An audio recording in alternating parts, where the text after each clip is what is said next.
4. So as the enter champion selects, need to see what the priority is going to be from CFO. Scaling front to back was what it felt like they brought through in that first game, even if it didn't really ever come to fruition. Perhaps some adaptation now as they return to the blue side, of course, with their choice. No real surprises there. Going to maintain those, at least the first band, but I imagine those same bands towards Honkyu as well.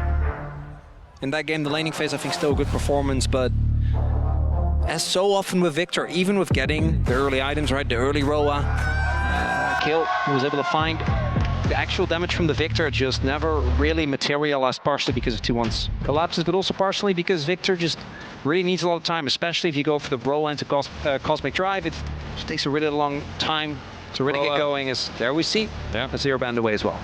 So it doesn't want to give them that scaling option. Of course, it was Roa into Cosmic Drive, into Zanya's, so Death Cap took quite a bit of time. You can understand. You don't have your Void Staff, which you also really want. It's tough, because you want some of those defensive options. You've been getting it on all sides, different players diving in, finding engages. Now the TF band Rumble to follow. Point and Rumble both off the board again. Okay, Twisted Fate as well. Still a lot of high prio jungles available. Vi comes to mind as a priority pickup here. The downside of Vi is that obviously does tilt your draft in a specific direction.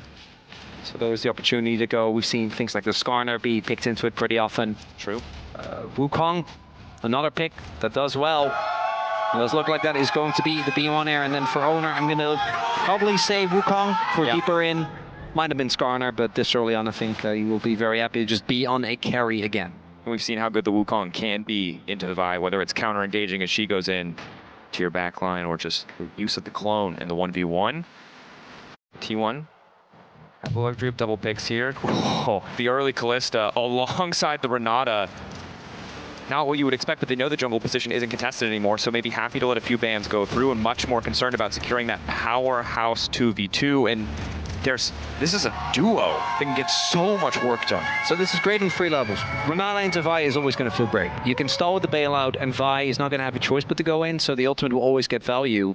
Then, on top of that, Gumayushi and Carrier generally always want to play for as oppressive of a 2v2 as possible. And Nico is out of the pool. Nico is one of the few champions that we have seen had consistently good matchups into Renata. It's quite hard for Renata, and the big benefit of Nico is that you can obviously cook harder and try to really go for something crazy into Renata, but then if that doesn't pan out early, you are kind of out of luck. And Nico has so much value just throughout the entirety of the game that players are happy to pick her up regardless. Now, this is one of the picks that we have seen Kowing add to his arsenal. Has picked it up once before. Of course, when you see Kowing on a non-engaged support, you're always going to be a little worried. I think even that Leona in the previous game, a lot of the key catches did come from him, but the Lucian Nami as a 2v2, obviously a force to be reckoned with. Can be incredibly powerful, right? And if you get that lead, the range the Coling brings against champions like Callista, maybe even this Rise, if it's locked in, can do a lot of work, but it's a tall task for Kowing, right? Need to see a level up in that performance on this champion, especially against a duo like Gumayushi and Carrier, and especially against what looks to be Faker's Rise. Or will be probably mid lane bans here, just continuing the focus on Honkyu, trying to secure Faker as good a matchup as possible. And I think the nice thing about taking Corki in the game 1 as well is that it is Honkyu's 3rd most played alongside the Victor and the Azir, so you've effectively also trimmed his champion pool. Where he wants to go next, it's a bit tough. Now the Galio also taken away. There's also Crab Lord sign there as well. The Galio obviously has the ability to shake off a lot of what Rise does. Rise also has no choice but to get close to him when the team fights break out, and you can follow the Realm Warp with your ultimate, thereby somewhat mitigating the side lane impact, that, especially for a player like Faker. We know he doesn't really play for lane, he's just playing for the skirmishes. He's playing for, in this game, most likely, Gumayushi and Carrier. And also the combo with the Vi, right, can be potent. So Galio puts the bench. Second ban now coming through from the side of T1. Will it be this time around? And have to see what the ban is to come through. It is Cassiopeia going to get banned away here. Okay, so don't want to fight fire with fire in terms of the short range kind of scaling mage matchup. It's a classic counter pick that we have seen. Also, if anyone can Rise. play it, and shout out to Honkyu, of course, yesterday was his birthday, now 18. I think 18-year-old's the best. It was a Poppy ban, though. Sorry, side note. The ban you cannot see on your screen in between Twisted Fate and NFS is a Poppy ban. Apologies for the confusion there, but Poppy has now been taken away, and now need to see what are the options going to be from the side of CFO. We're looking for solo lanes. Yeah, for T1, it's obviously going to be Wukong. I think that's a no-brainer. Owner loves this pick. Insanely strong. Going to make Doggo's life a lot harder, and it's good into the Vi as well. Obviously able to slip away. I've seen more ults on clones than I care for Dracos. Yeah, at least the Nico isn't here this time around, right? Oh, that's even worse. The double. So yeah, it's so infuriating. Watching those games is rough. You really feel for pro players. We've seen this one before. Okay. Honkyu. Aurelion Soul, definitely an option. They want a little bit more time to decide what he's going to go for. It is blind pick Cassante. Of all the champions you could blind pick, definitely doesn't feel too bad. I'm wondering if T1 wants to go towards the possible Camille here on 5. It's again one of those picks where you're in this case, I guess you're denying it from Honkyu, who did play it. If I remember correctly, when they were a match down, Aurora is going to be the lock-in here, so that does mean a lot more backline threat for all the short-range carries on T1, but Aurora is the type of champion that I think can really easily fall flat if you don't get a good start. As now, Doran, what is it going to be towards the top side of the map here into the Cassante? You predicted the Camille angle. Jax also a potential option. But don't like this matchup quite as much into the Cassante specifically. We've seen a lot of Cassante picked into Jax. Yep. You are going to give up a lot of lane prio with this. I think the big benefit of the Jax, though, harder to dive. In, I shouldn't say new. Rest, Yeah, the other of course. top laner, Yeah. subbed in. Not new, no stranger to this lineup. What we saw in game number 1 was that Junja was able to have big impacts early, right? Found that very early gank towards the bottom side of the map. I would expect him to look for something similar, as we can see starting on the top side. And the big difference here is that last game, I think the power in early game was a lot more even, but Vi pre-6, even though she's not as strong as when she gets her ultimate, has still great ganking power. Wukong, it's fine. Yeah, it's just not great as we take another look here. And as mentioned, these two players very consistently swapping, and CFO really uses this in their drafts and in their best of 5s. Yep. Driver, the player we saw in game 1, pulling out the Scion, more of that tank identity. Shyvana. And yeah, Rest on the other side, more willing to cook. He is the spice. You know, he's the guy who's got the saucy picks, is willing to try out new things. Of course, he's playing Cassante this game, so sometimes the sauce is vanilla, but hey. Oh, I've seen this before with specifically lethal tempo Jax, but with Grasp, he has Counter-Strike, so he can really be very, very obnoxious here. Look to be a nuisance. Now just starts to retreat. Trying to slow this down just a bit. Gets away from what could be a pretty frustrating level 1 against the Cassante, obviously a much lower cooldown. Oh, is Rust gonna miss XP? Oh, he still missed it! Oh, I think he got 2 out of the 3, maybe even only 1. Even with the flash. He missed confirmation from production. Wasn't able to get in range. You can see a fast level 2 coming in for Doran, and that is brutal. It might look a little bit strange if you're not used to seeing something like that, but the experience is so important in that matchup. Willing to flash just to get that last little bit extra, and now he is disastrously far behind. The only good news is it's a Wukong in the jungle who just wants to farm for 6. It's not an early diver. There is no massive threat on your life just yet, but for Rest, this is a miserable start to the laning phase. It's really because, as mentioned, I think we have seen Cassante, after all his changes, actually be a pretty formidable laner, particularly early on, able to out-trade a lot of champions, Jax included. And Owner making the read that since Junja was slightly delayed on his play and has prio in the bot lane, is going to look for a steal here. Will get spotted, but I don't know if he cares. Owner going over the wall. Ooh, nice little eater from Junja. Still picks up a lot of the small ones, but the big one did go to Owner, but I can only imagine that they want to try and go for this red buff as well. T1, it's Kalista, Renata. They would love to scrap. Junja maybe hoping for a steal. Still has access to the smite, but T1 looks like hoping for a Junja as he is forced to flash away from the handshake. He has smite, but I don't think he's going to get the opportunity. Oh, over the wall! Can he steal it? Oh! A nice little heist and a little bit of hope for Junja. That was a rough start, and now level 3 is there for Doggo and Kaiwing, and that's big. You can see Guma getting chunked out. Bubble going to connect onto one. Owner on the way in. Heal already used from Doggo. But to get the barrier, they get the heal in exchange for just a heal of their own. So Junja's flash given up, a little bit difficult, but for the bot lane 2v2 at least, a nice trade of sums.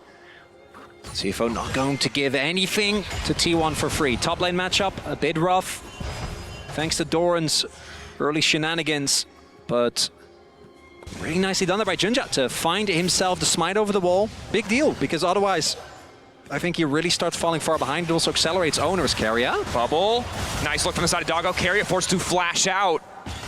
Doggo and Kaiwing playing with the expectations of T1 there. Had expected a recall, so set the trap in the bush as Junja walks into Faker. Honku now looking for the setup, trying to find a bit more damage. Flash forward, Faker flashing out at first blood!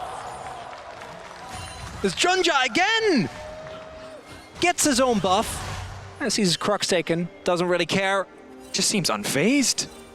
Makes his way over to the top side of the map, and just as Faker, I think, has a suspicion, places down the ward, not only does he get the kill, but he also gets the flash. So that means at level 6, there is a huge opportunity here for the Vi to make yet another play on this rise.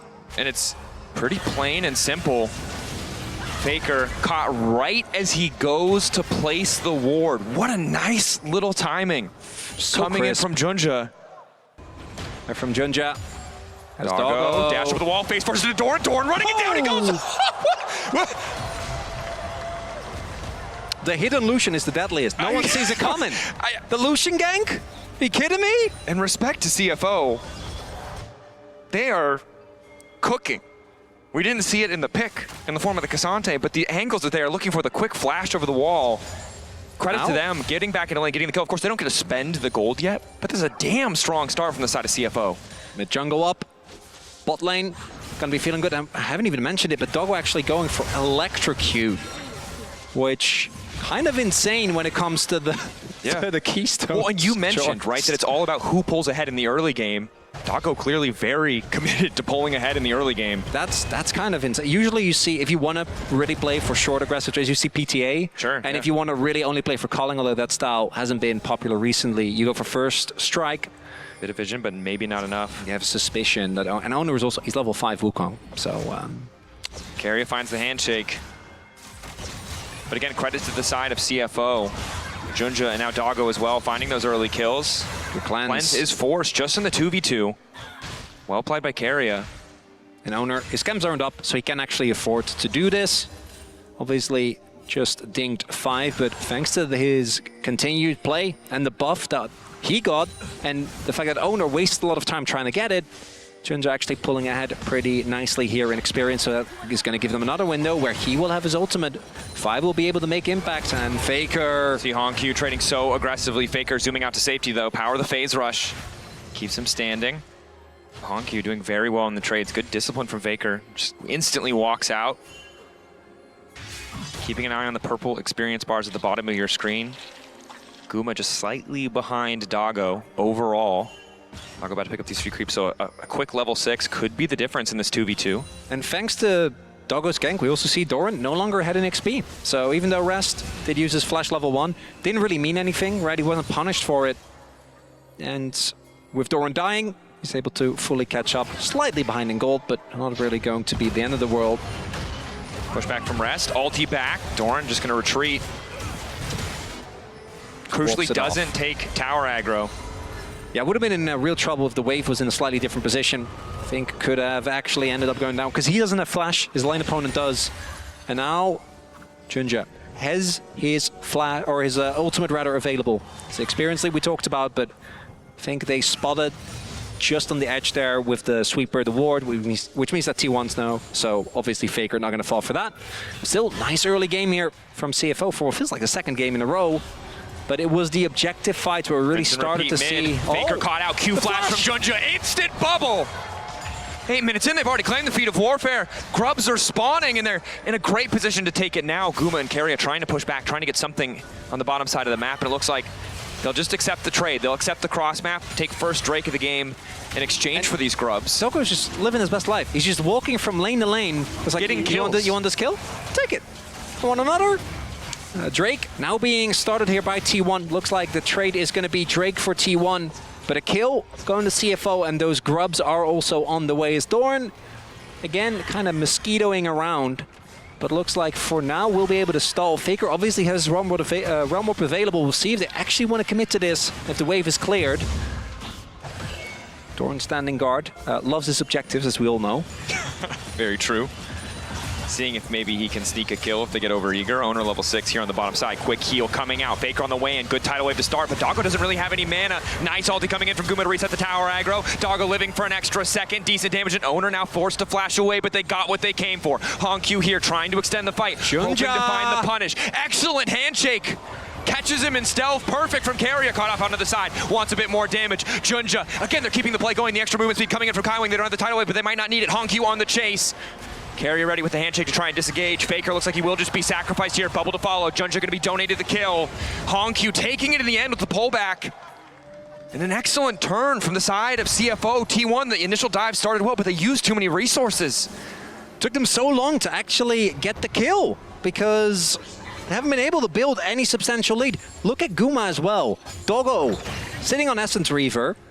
Guma was, when that play started, just sitting on steel caps. So there just wasn't that much damage available realistically, which means that response from CFO, great yet again. Doggo just pulling further ahead.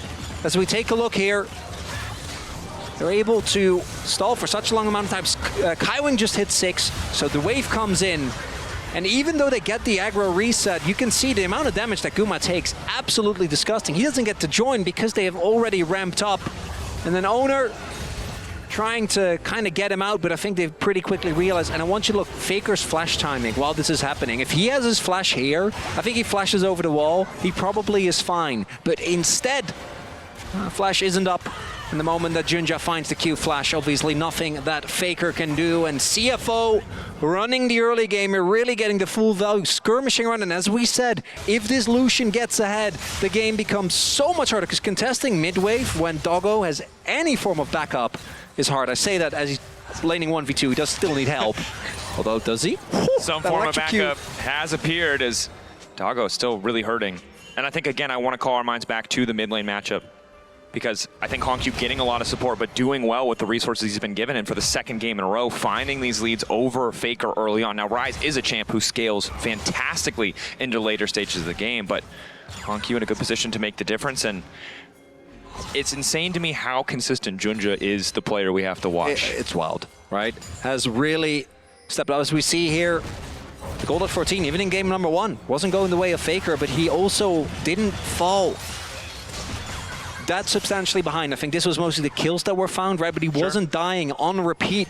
He already has died as many times as he did in the entirety of that previous game. And unfortunately, I think for Faker, we're really seeing what we saw in the LCK domestically as well. After 2 years where his spring split domestically was really top level, only eclipsed by Chovy, the struggles that he found outside of specifically the playoffs seem to continue, and CFO making excellent use of that, continuously finding these plays on him. But even if he doesn't have the gold leads in the early game, we saw what he could do mid to late on the Annie. Ryze set up with the Realm Warp, still a champion who scales fantastically as the Realm Warp now comes in. Owner looking to find his target. Hongq locked up for a moment and trying to make it out of safety. Owner a quick retreat though. So ulti traded for ulti. Faker's as well, so 2-for-1 trade in favor of CFO. Yeah, the moment they see Junja, like, we don't want that heat, that's too much. Doran hasn't backed yet. On the way. Rest has, but if there's anyone here in top lane, he's dead, by the way. But they did see Junja, so I think Doran feeling a little safe. That's the only lead there for T1 right now. And some of the matchups, I think, to be expected, particularly, again, the jungle matchup. And Junja, with the way he's been playing, Owner, pre-6, doesn't get to do that much. And we need to start seeing for T1 some of these skirmishes, because otherwise I think CFO, the only thing they have been able to do is stack the Drakes. And in about 40 seconds, they should be starting that. And can this team replicate some of the same team fights that we saw in the previous match where they were attacking from multiple angles. It's harder on the Renata. This time you do have the Kalista to keep you safe, but it's not the same level of engaged threat that Aniko brings through. Doggo and Kaiwing continuing to trade in the mid lane. Doggo happy to have a 1,000 gold lead. Not even a full completed item from Guma, as Keria is taking an immense amount of damage. Heal just for the movement speed to try to get out of the culling. This is what we're talking about. Once you get ahead on this Lucian, Big chunk. the electrocute. The funniest part is that there was obviously a large time where Nami took electrocute back when that interaction still worked, so you could proc it. Free spells on the Lucian is, oh my god, Honkyu. Forced to flash out, flash for flash trade, and again, this is something that we've seen this tournament though so far, is just chipping away at these cooldowns before a major fight. Drake gonna be picked up by Junja. Honkyu sticking around in mid lane, knowing that that ulti was used in the previous fight. It's just 5 seconds away. But Owner already getting chunked out, and CFO running the Rift right now. 2,000 gold in the lead at 14 minutes. Drake taken as well. And unlike in the previous game, the team fight, I think, 4T1, not a given. The last time around, they were very firmly in control, but that mid lane turret falling early as... Owner caught out for a moment. Honkyu! The burst damage is there, but Faker now wants to take down Kaiwing, but he might be the one who's in trouble. Flash forward, gets a little bit extra movement speed, but the phase rush isn't there, and Honkyu grabs another T1. Try to get something back, but it just doesn't work. Flashing for that kill, just trying to desperately get anything. Meanwhile, Junja is just wrecking a turret. He's breaking the vault. And credit to CFO again. Top lane changed, but top lane isn't where the action is happening, although, as I say that, Keria getting things kicked off. Q3 ready to go for rest. It doesn't look like he's going to have an easy way out of this. Was hoping to find the ulti, and he will at least be able to take Doran over the wall. Nice healing coming in. Omnivamp on the ulti, but he gets away from the Pathmaker. That's the crucial skill. Rest back and can't cancel it early. Q3 taking some time. Doran in trouble, but manages to get the shutdown. Honkyu on the way. Doggo chasing as well. That's the culling. Guma in trouble. Knockdown there. Doggo! The electrocute Brock finishing it.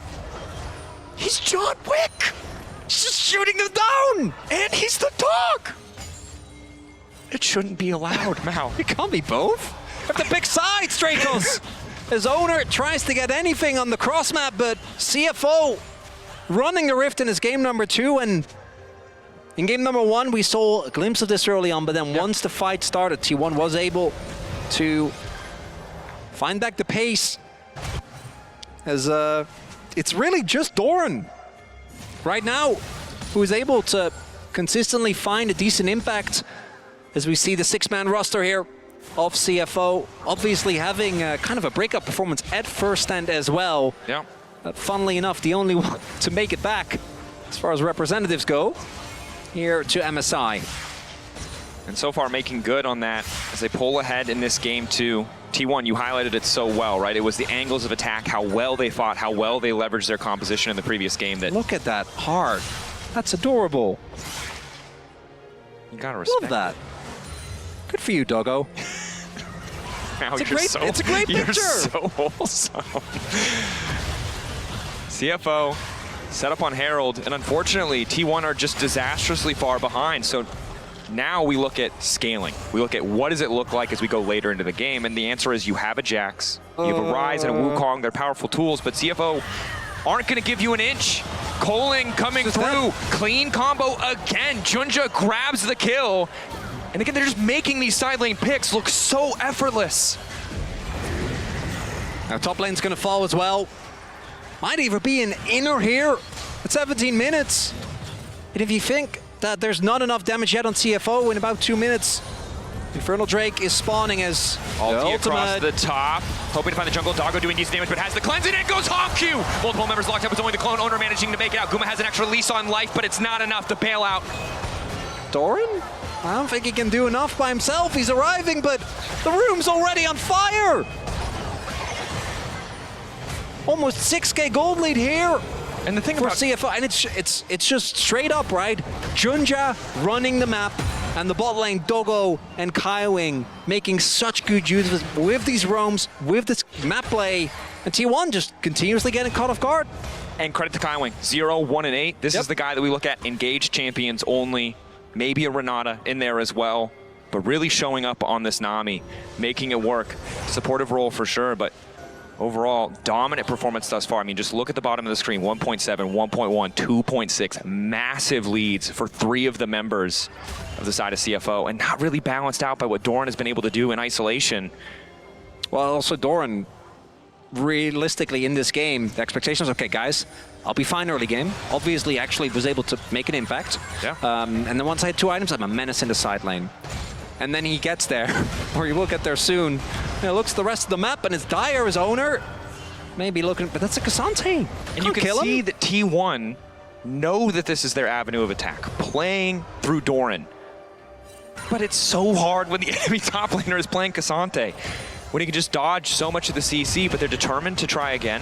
Recall going in from Faker, Q3 ready to go. Quick flash out from Rest, manages to find the initial knockback. Pull back on the Wukong clone, but it doesn't matter, it's still the escape. Junja on the way in, Realm Warp, they need to get the hell out. Fallbreaker manages to catch him. Oh! In the midst of it, it's Junja Hong Q to follow! Absolute destruction for CFO! It's a stomp, Dracos, in game number 2. T1. So often they make a play and you look at them, they can't keep getting away with this. Guess what? They didn't! And it's the only time where ulting the clone is optimal. He's not in threat anymore. As right there, Junja with the flash Q gets the Rise CC. The Realm Warp does not take T1 to safety, and as reinforcements arrives. I heard a nice. Respectable nice is Doggo's still just going. Carry a flash. Double TP and T1 are trying to fight their way through this deficit, and it's not working out. Doggo already on the way out. Blastcone on the way in. Kaiwing supporting for the backside with a bit more damage. Faker untouched, but it does not matter because it's Doran set to fall. Easy pickup for Doggo. Kaiwing still chasing. Q over the wall from Junja. Vaultbreaker to kick things off. The bubble hits! Kaiwing! Giving the kill over to Hong Q. Faker running. CFO unrelenting in their pressure as the double kill comes through the twofold hex. Rest chasing. Owner falling. CFO running the rift. That's going to be the inner falling. Nothing that T1 can do. You can see the desperation. Some of these flashes, some of these hard forced plays. It's just not working out. The only solace for T1 is that they got a dragon and a grub. That's it. No drakes, or sorry, no turrets rather. I don't think Otacon is going to be on the menu either. Carry a cheeky ult. Not going to do too much here. Otacon will fall as well. So now massive advantage in terms of flowers overall on top of all of the gold, 10,000. I mean, we could just list it off. CFO 100% in the driver's seat, and T1, I respect the instincts to try to fight your way out, but every time they've tried, it's just gotten worse. They have only dug themselves deeper. And as T1, if you fall behind early with a comp like this, not that much you can do. And shout out to the stats team who pulled this up for us. Faker has never died more than 8 times in an international games. 8 deaths was the G2 at MSI 2024 last year in Chengdu. On the cusp of breaking that record. Hong Q and CFO potentially the team to do it. And it starts to reset our perspectives on what we saw in game 1, because it was CFO in control for that brief moment. It was T1 who fumbled a bit. They fought their way out, but CFO was such a commanding lead. Setting a new pace, setting a new tone for this series. Let's see continued attention from Junja in the early game. Making his impact in bot, getting his own buff, immediately setting Honky up for success, because the Aurora is the type of pick where if you don't at least get a good starter, you can't fall behind, or you really very quickly just don't do that much, right? Your damage doesn't feel as impactful. Even if you get on top of the backline, it doesn't mean really anything as, T1's got to try something. Looks like we're going for another play onto Rest, but they don't want to risk it because look at the lack of vision control.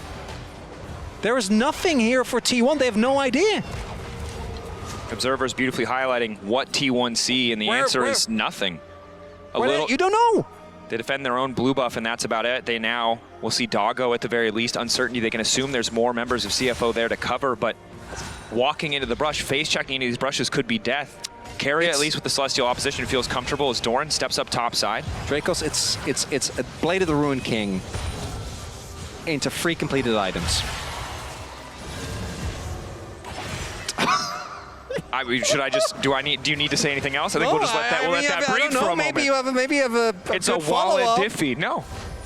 This is an insurmountable lead. T1 would need a miracle in this game to come back. And time is running short. We'll see if T1 magic is as powerful as GAN magic. I don't think that it is in this one, Dracos. All I'll say is as long as the Krug Lord is in the game, you never know. He's a 200 gold lead. His team is 11K. And it's the only lead they have now. It's the only lead they have. I'm a glass half full kind of guy. I don't see it. No, yeah. At this point, that glass is a shot glass. All right. There's not a lot Owners on a deep flank. They don't have a TP ward. I do think they need to get Doran and Faker there as well. And CFO Saware as well. They're not going to fall for it. Doggo stepping up. Guma in trouble. Keria not quite in range. Going to be forced to go over the wall. Uses the heal. Ready with the bailout. But again, chipping away at those cooldowns before the next major objective. It's barrier and heal taken out of the equation. All flashes up except for Honkyu on the side of CFO. Similar state for T1. Better team fighting was the key to success for T1 in game 1. Now, the wallet diff should be insurmountable. But if there's any team that can out-execute... I think that's the problem is that's not enough, because outside of rest, every single member on CFO is so fed that I can just see them carry the fight. You know what? Now, I think you're right. I think I want to give them a bit of credit just in case it happens. I'm happy to grasp at straws with you. We are grasping at the tiniest straws. There is... We're talking... Okay, so obviously it starts with a Nash really deal. bad paper straws that immediately get soggy. Those are the straws we're grasping at. No, I just... There should be no I want to way. drink my tea. Don't give me a soggy straw. You need to steal Baron, all right? Starts with that. So CFO, under no circumstances, and I don't think they will. I think they're going to just deny vision, maybe start Baron, immediately peel off. You just want to fight here. As long as you don't give an opportunity for Owner to somehow get a crazy steal here. He's waiting. There's just no shot, right? 41 to hold on. As soon as Baron goes down, you're done. CFO. Just turn on to the Wukong CFO. Willing to flip it, it would seem. How will they keep Owner from getting into the pit? Doggo, quick calling to chunk out Keria. Massive chunks. The TP now goes in. It's Doran in the backside of the pit. They're starting to retreat. Doran with the stun. Will back out. Love to see it. Look for the turn. TP down, taking their time. Discipline, the name of the game here. Faker finds a quick lockup. Owner immediately goes in, but it's a Disengage coming over with the tidal wave as Honkyu goes golden. He's ready now to fire back. T1, one last desperate gambit, and Faker's the only man standing as Doran 2 will fall. CFO on the victory march to tie the series. And the gambit, unsuccessful. CFO, they're not going to flip that Baron. Might take it now. Get the shove out, maybe get a top lane inhibitor for your troubles. Don't have to look for the end. There's no need. Get his objective. Get your free Baron, turn it into a soul point. Start knocking down these other inhibitors, and despite an attempt from Faker, the flash, the turn, the stopwatch is there. And we see the immediate ult from Kaiwing as well to keep his team safe. And the hits keep coming for T1 as our stats team is a little ruthless. This is the worst T1 gold deficit at 20 at an international. Minus 9K at 20 minutes. And the previous record was 2024 MSI versus BLG at minus 7.6. Do they get this dragon? That'd be something. T1. They need to get out as well. That's the bigger issue. Getting out is the hard part. Junja ready to go over the wall. They see objective bounty has been claimed, and now they're chasing. Running. T1 well grouped. Realm Warp not quite available, but they will be able to walk away, getting something back. A brief glimmer of hope. All right, 2.5 minutes on the Rebel Baron power play for CFO. It's getting these inhibitors, truly denying T1 access, and looking at the item finishes, we are now at 4 items for Doggo to 2 for Guma. Faker still doesn't have any utility, just has a little bit of beefiness of the 2 tanky items, but they need damage. They need to be able to actually kill someone as Honkyu. Big damage. T1 walk forward, immediate Q3 to pull back. Coming in from rest. Honkyu off to the side. Quick use. The Seekers to keep Doran standing, but it looks like he'll fall as well. Doggo completely untouched. The base wide open. T1 pulling back. CFO, they've got the wallet to 15K in their favor. T1, there's no way they can hold this. Confidence, an incredible pace of game from CFO in game 2. One final stand for T1. Handshake connects. CFO gonna need just a few more seconds. the Nexus in their sights. CFO in a dominant game 2, tie the series.